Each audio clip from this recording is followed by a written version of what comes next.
A podcast listener named Zach writes in to ask this. You have mentioned many times before the glorious role of a woman being a mother and a homemaker. Biblically speaking, though, what role does the husband have in homemaking and in caring for the children? What responsibility does he carry?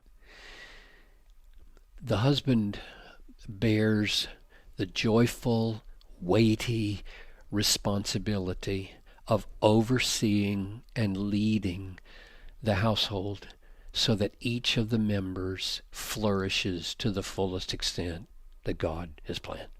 That's the simplest way to say the big overarching statement. He's the overseeing, responsible one, which involves he gives guidance for forming and formulating the moral vision of the family. What does it stand for? What are its ultimate goals? What's the tone of it? What's the spirit of the family, the structures of the family, the expectations of the family? This oversight involves primary responsibility for protection in the family, physically and morally and spiritually. It involves the primary responsibility for providing for the family. It involves a servant heart that leads by modeling rather than mere commanding. And it involves cultivating joy as the indomitable atmosphere because of the gospel and the sovereignty of God. And every one of those, let me just tick off a few Bible verses for those observations. The husband is the head of the wife, Ephesians 5. That means he's leader. He gives guidance.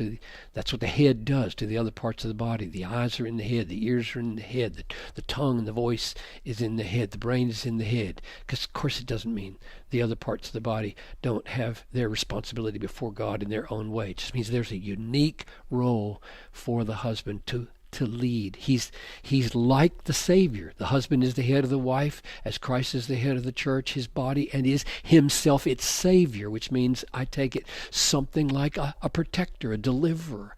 He guards the family from moral evil and physical evil.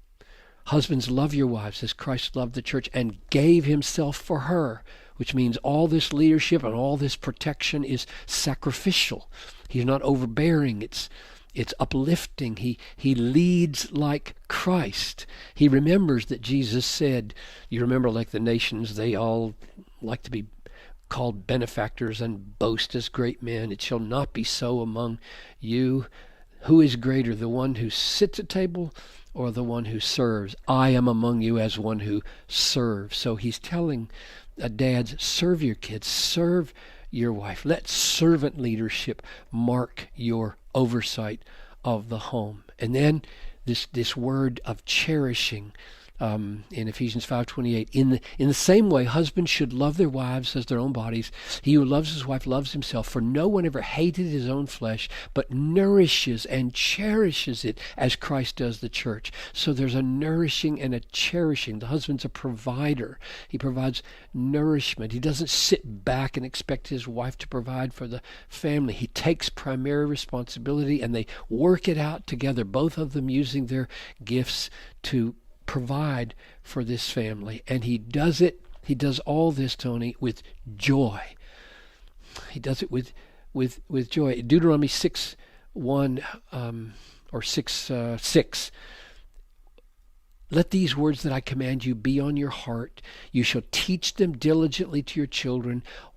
Shall talk of them when you sit in your house, when you walk by the way, when you lie down, when you rise up. That's the peculiar teaching function of dads. And the reason I say dads is because in Ephesians 6, it says, children, obey your parents in the Lord, and then moves in verse 4 to say, fathers, bring them up in the discipline and instruction of the Lord. And all of this instruction has at the center of it, I spoke these things to you that my joy might be in you and that your joy might be full. So the father carries the burden of shaping the spirit and the structures and the manpower of the family and shaping the child's character and the child's skills and the worldview of the child, all as a servant of the Lord with joy, because he's a little pastor. And Hebrews 13:17 says, obey your leaders, submit to them, let them do this with joy, for that would be of no advantage to you if they did it with groaning.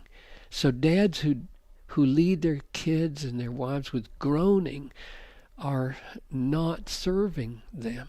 We men are little pastors in our home. We have a little church there, and we're responsible to lead that little church, create the vision for that little church, create the spirit and the atmosphere for that church, and it's to be one of joy, so that the kids realize that to be happy in God is really what life is about.